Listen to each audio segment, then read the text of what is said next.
Well, it's time to pack it in, gang. The bull run was short lived and it's all over. Bitcoin's back down from its all time high, and there are those who are questioning if we're ever going to see a pre or post halving run now this time. After all, if crypto doesn't just go up all the time, what good is it?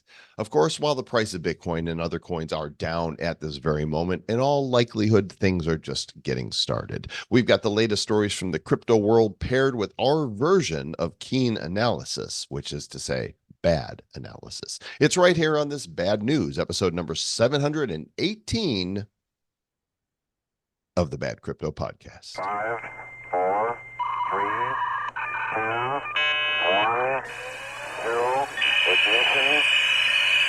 Who's bad?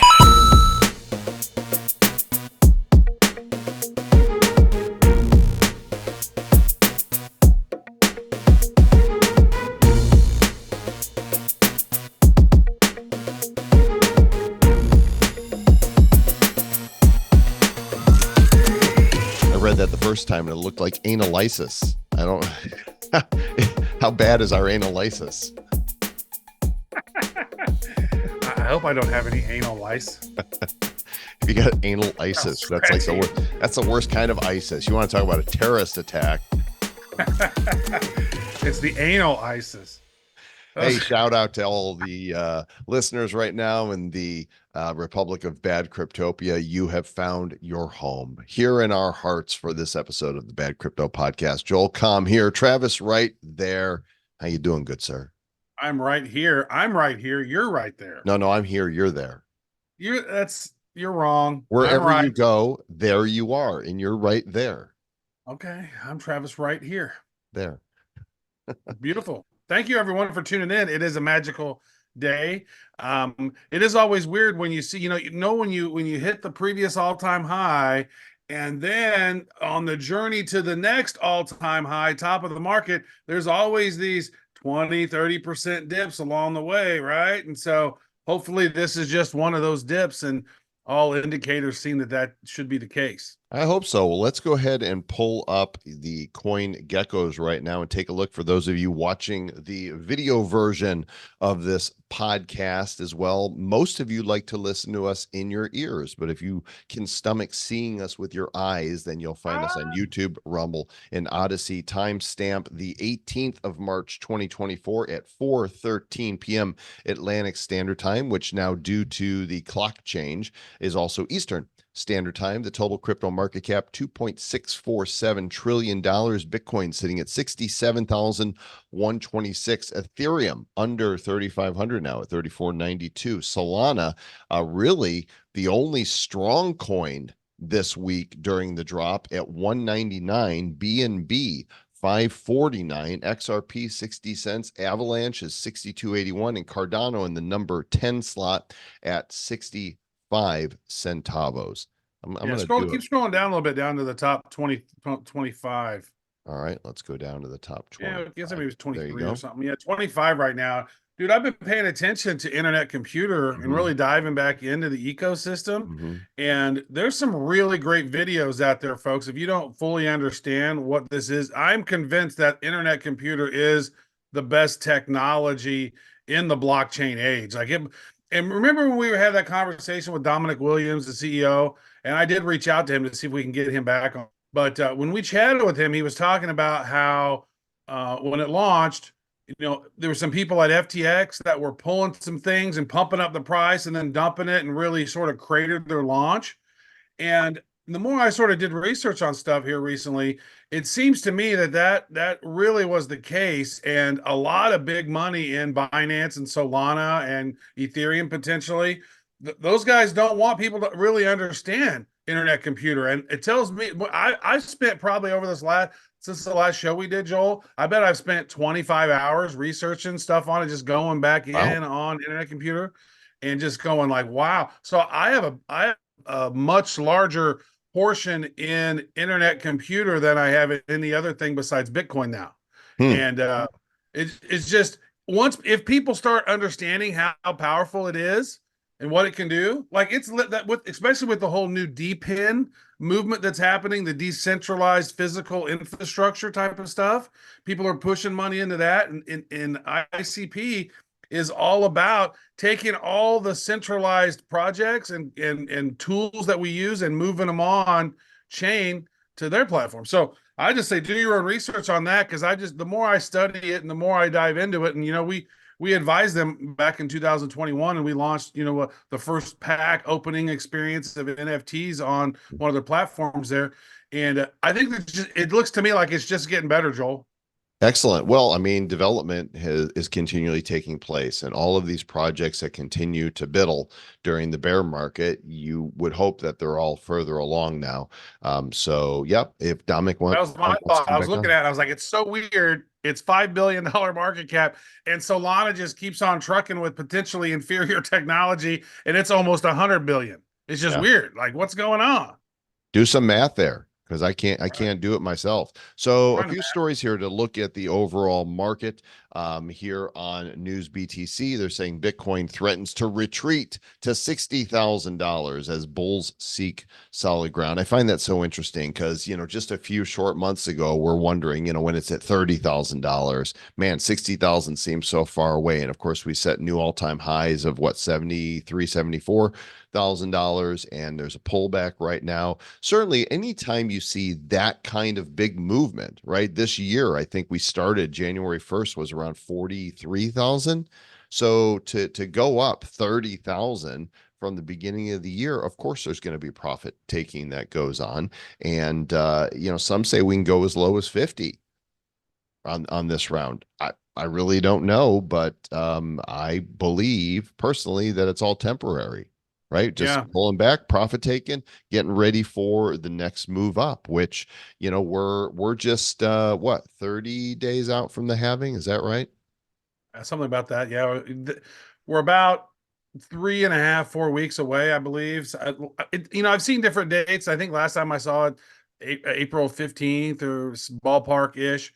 But it is interesting because it looks like what's happened to us or the whole crypto space is that because of Bitcoin ETFs, the whole thing has moved. The bull run is earlier than most people would have expected. A lot of times this stuff happens after the halving, Joel. And so Always. we're seeing this, and so like that's why this is such a weird bull run. It's like we're hitting historic numbers, and yeah, so a pullback before the halving, that's kind of expected. It seemed like it would dip a bit before it takes off again, but this one is such a weird time to pay attention to it and to have your money. It's so weird. I open up, I look, what's going on today? Whoa, okay, why is that taking off and why is that dropping? And I think it's just the market with. If you think BlackRock, Joel, now has almost 1% of all Bitcoin.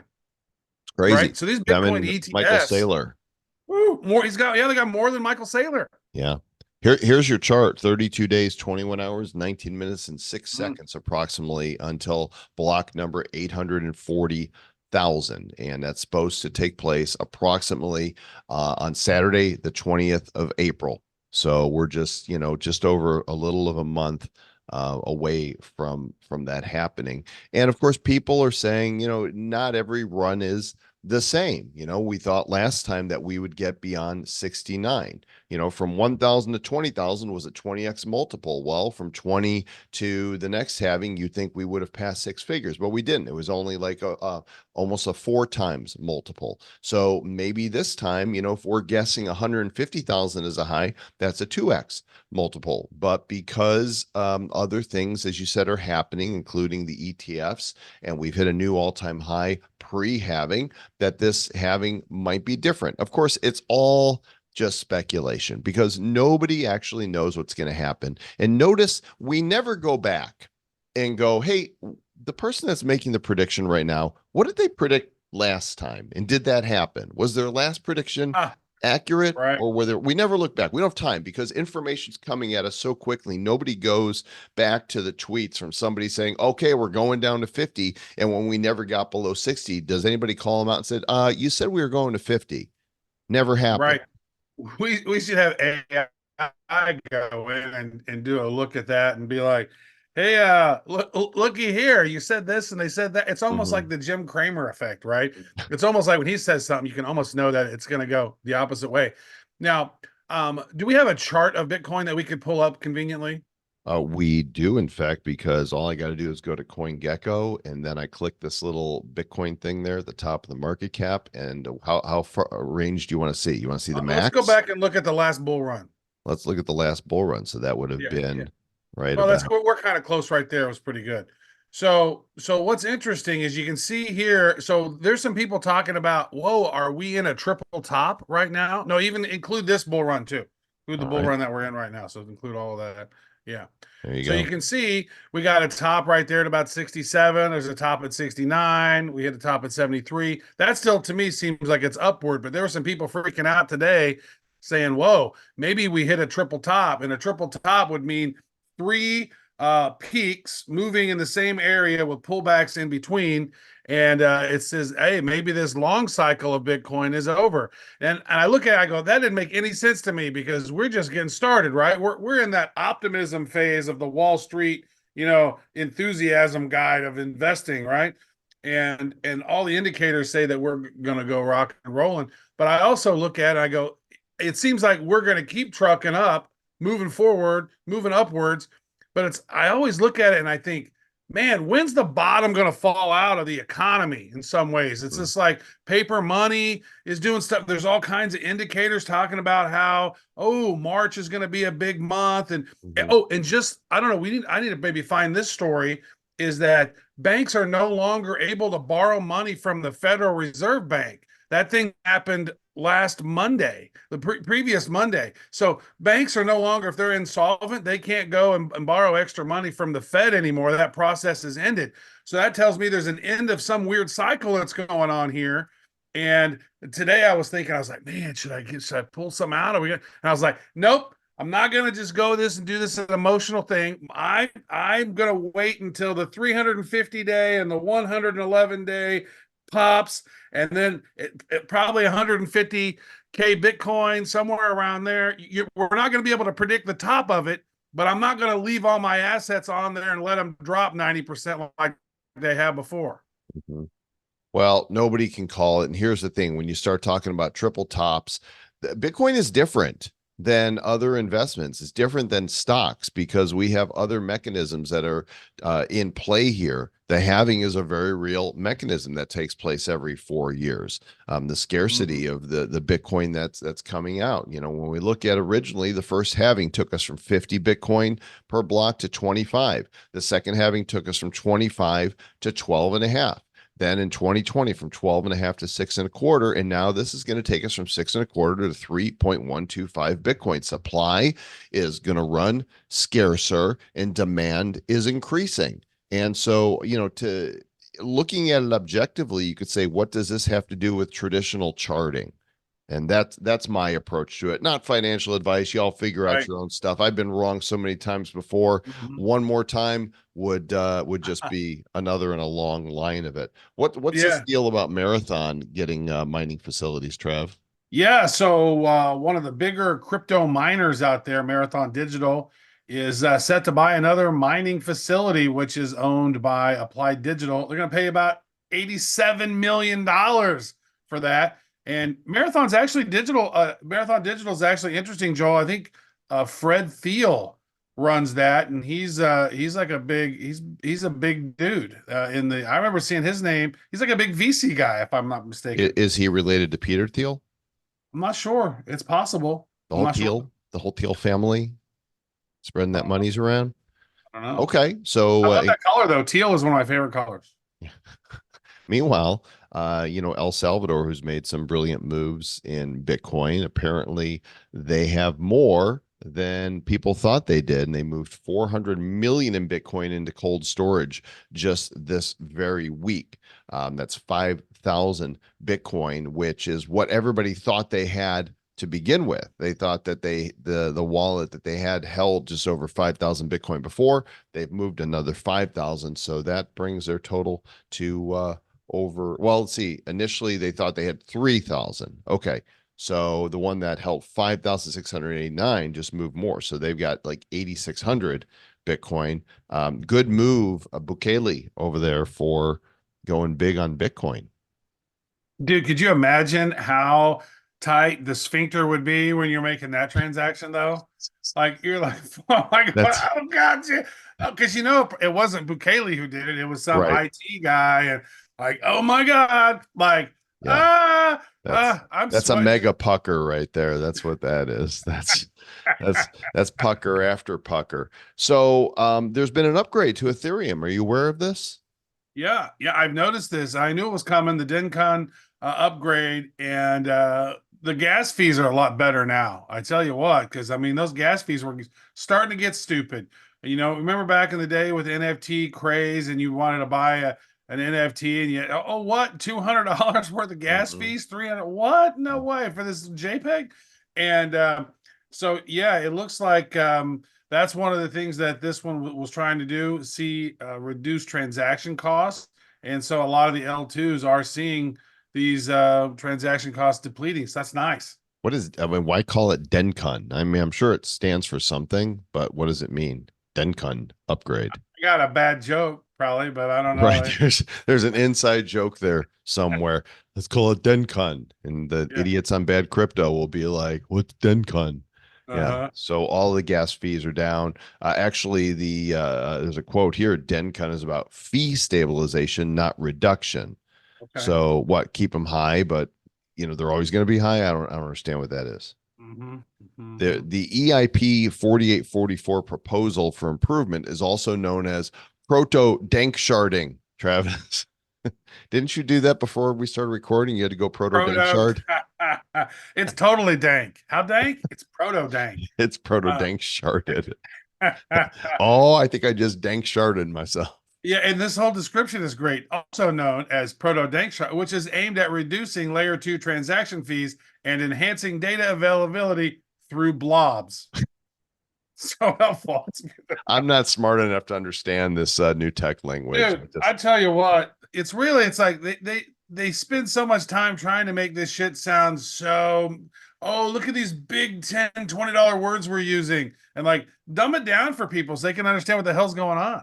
I'll just say this: Dencun, that proto dank sharding, Trav. That's all I got. Hey, look, Craig Wright is back in the news again. His claims of being Satoshi have been analyzed and apparently debunked by London's High Court of Justice. They have formally determined that Craig Wright is not Satoshi Nakamoto, the pseudonymous creator of Bitcoin.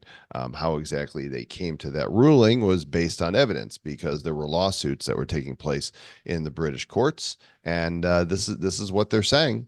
I mean, I don't think any of us thought he was anyhow, but there you go. It's so weird to me though, Joel. Like, why would he fight so hard to say that he's Satoshi if he's not Satoshi? I don't believe he is, but it's just like a weird narcissistic thing.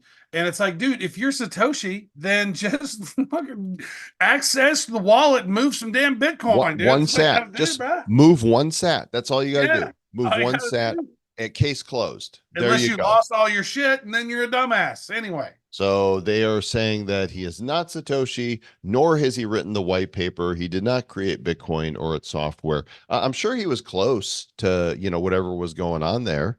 I feel that that's probably legit. If you want to read this, you can read the entire article and the findings on our show notes at badco.in/718. That's where you can find all of our show notes. You can, we have one listener, Trav. I think he needs a shout out, right? I think he's in our Telegram, and he picked up on the show recently. And now he goes by Super Rubes. There you go, Super Rubes. There's your shout out. He picked up on the show and loved it. And he started at episode 1, went back, and he's like going through all of the old episodes just because So he's not going to hear this until like 2030. Right. Super Rubes. So there's your shout out in 2030, Super Rubes. Yeah, well, that's good. No, I'm thinking more about this Craig Wright thing, and I'm like, if you're not Satoshi and you're fighting it and you're trying to make everybody believe that you're Satoshi, like you've got such a problem trying to overcompensate. Like he must have a really tiny penis. It must be like minuscule. if he's going to be like, no, I'm Satoshi, I'm the man. Like, no, you're not. Get your dinky dick out of here. Oh man, this is some dank shartery going on here, or something like that. we we should have that at the beginning of the podcast. Bad Crypto, the home of the dank shartery. So speaking of screwing up, this dude here, this dev, accidentally burnt 10.4 million in Solana token that was supposed to be used for a meme coin launch.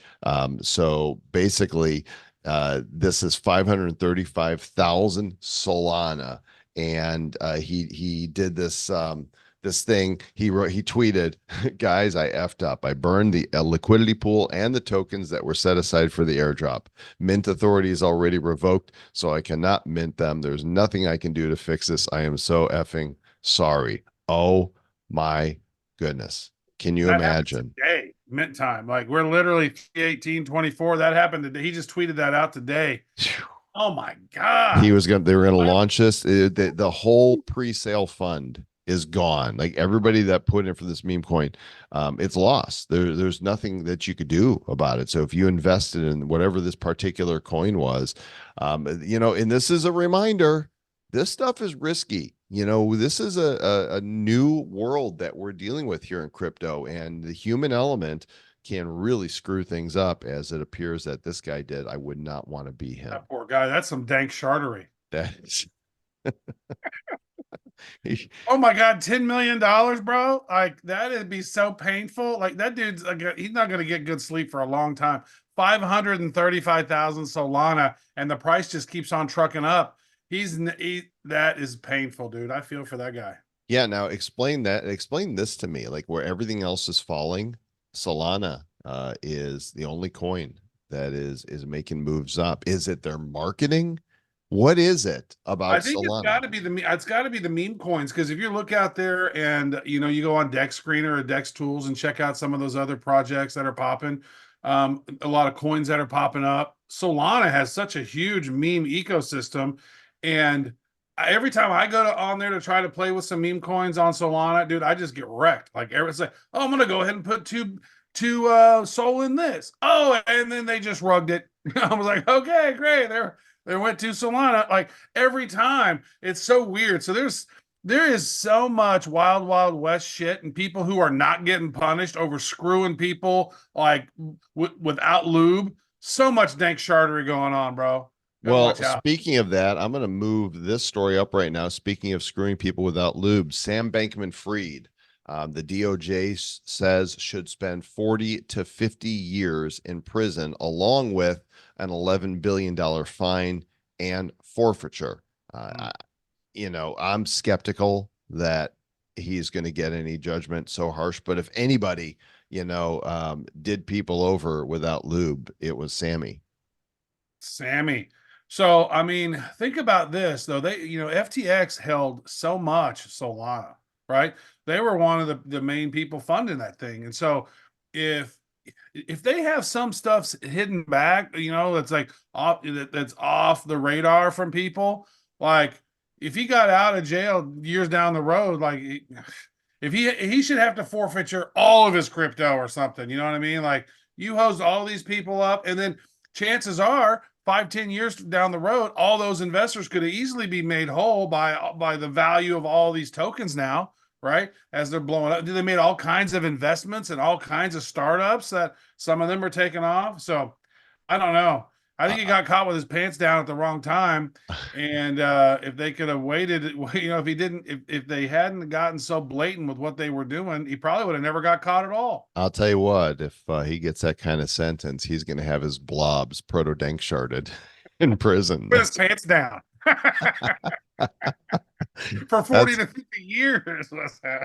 Reddit is going to be the first major tech company to have an IPO in quite some time. I'm not sure when the last big one was, but Reddit, one of the biggest sites on the internet right now, and they're being proto-dank sharded. They're being probed over their AI data practices. I mean, I wouldn't believe that there's anything going over, on another left-leaning social media site. Certainly There's no Yeah. dank sharding happening over there. Dude, a buddy of mine calls me up and he's like, "Hey man, so what do you think about the Reddit, IPO?" And I'm like, "Well, personally, I'm like, dude, half of those things are bots. It's all left leaning. It's some of the worst trash that I've seen on the internet. The only good stuff that I see over on Reddit typically is the porn." So I'm like, why would I want to invest in that? Right? It's I don't know, dude. Reddit IPO does not sound good to me.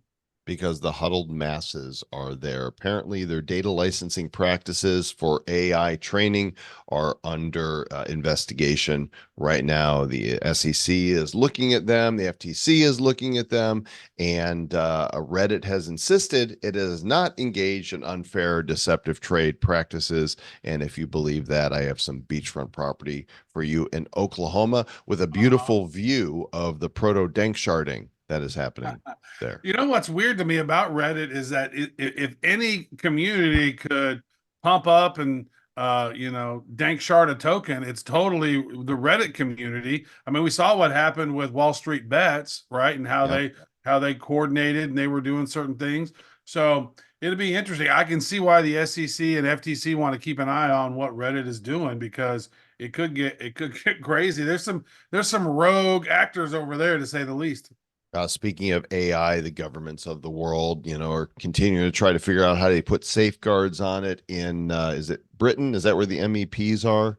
That they are adopting laws on this. Yeah, British Parliament is adopting laws to protect fundamental rights, democracy, the rule of law, and environmental sustainability from high-risk AI while boosting innovation and establishing Europe as a leader in the field. In other words, the government is going to make laws that will have the opposite effect that they intend to have on AI.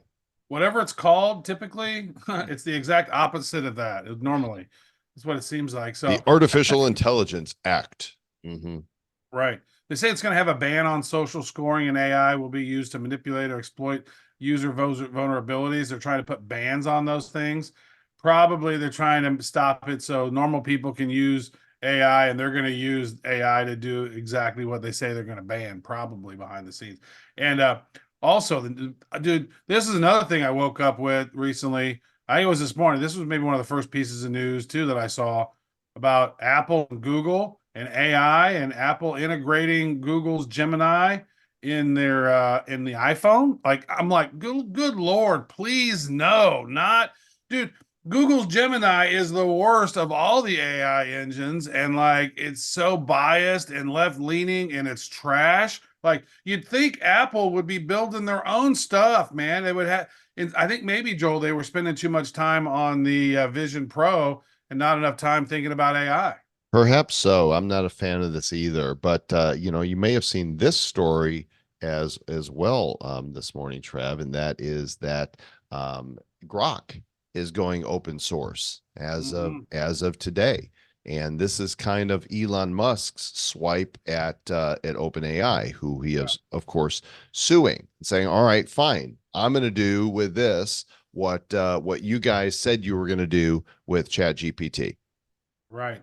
He trusted those guys a little too much, and he put hundreds of millions of dollars and invested, and then didn't take any ownership in the project. And then there's some stuff going on, and then I saw that OpenAI had sent out some emails that Elon had sent them, and was trying to sort of take control of the narrative. It's just definitely weird. So I think him popping out with Grok, which if you haven't used Grok, it's actually pretty hilarious. It talks like a sarcastic right-leaning guy, really. And when you compare it to the other left-leaning AIs, there's a big contrast between the two. I don't use Grok as much as the other ones, but it's definitely different. Well, you might. There's no usage restrictions. When he says open source, he means open source, no strings attached, according to this tweeter right here. So we'll see that. Finally, one piece of news from the NFT world: Starbucks is closing down their NFT program that they started. I really thought that there would be more from them, and perhaps this is just the first iteration. They played around. What they did, I don't think was particularly compelling. They just offered some collectibles. I didn't really see much there that would be valuable in the future. Stamps is their platform. They're transferring them to Nifty Gateway where people can continue buying and selling them. I think that Starbucks can do better. Do better, Starbucks. Dude, I mean, they could have made that a really fun loyalty program type of thing, right? It's like the more you come, the more points you get. You get enough points, then boom, you could earn one of one NFTs that open up discounts and who knows, merch and other things. I don't think that they had just a good person over there who was leading it sort of with good foresight. They I didn't don't know. really understand.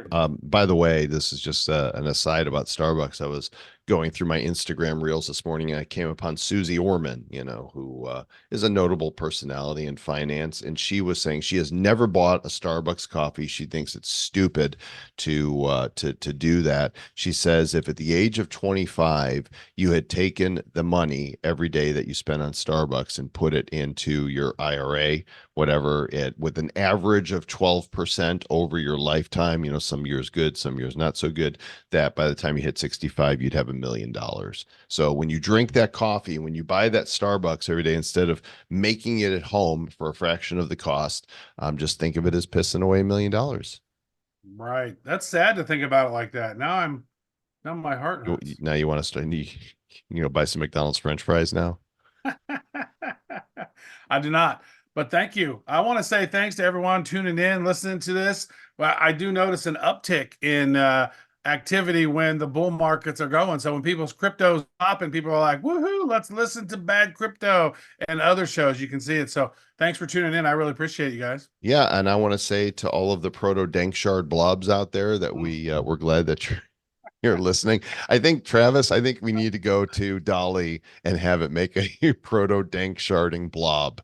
Okay, and a proto drop that blob for an NFT. Yeah, we drop that as an NFT. If you are not in the Bad Crypto Nifty Club yet, then this is your wake up call to do it. To go to badcrypto.uncut.network. There's also a link in the show notes and get one of these spinny membership NFTs. They are currently priced at $7. It is pegged to 0.002 ETH. So whatever that is, $7. And then you get the fun airdrops that we create. So sometime here in the next week, those who are holding this are going to get the limited edition proto dank sharding blob artwork exclusively dropped to your wallet. So there you go. I love it. It's going to be proto. It's going to have lots. It's going to be totally dank. It's going to be blobular. And there will be sharding to make sure that you stay back.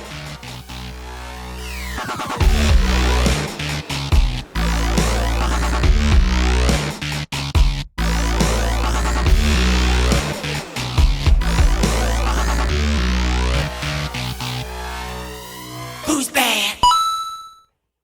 The Bad Crypto Podcast is a production of Bad Crypto LLC. The content of the show, the videos, and the website is provided for educational, informational, and entertainment purposes only. It's not intended to be and does not constitute financial, investment, or trading advice of any kind. You shouldn't make any decisions as to finances, investing, trading, or anything else based on this information without undertaking independent due diligence and consultation with a professional financial advisor. Please understand that the trading of Bitcoins and alternative cryptocurrencies have potential risks involved. Anyone wishing to invest in any of the currencies or tokens mentioned on this podcast should first seek their own independent professional financial advisor. I think I just sharded myself. I dank sharded myself. I think the whole audience, there's like an epidemic of dank sharding happening right now. Can you smell it? Like this dude's listening to the show and his wife is like, what did you just do? He's like, I may have just dank sharded. Oh my goodness. Billy runs in from the other room. Dad, I don't know what's happening. Oh no, I see a dank shard blob. Oh no. It's viral. Viral dank shard. Yourself, Jimmy.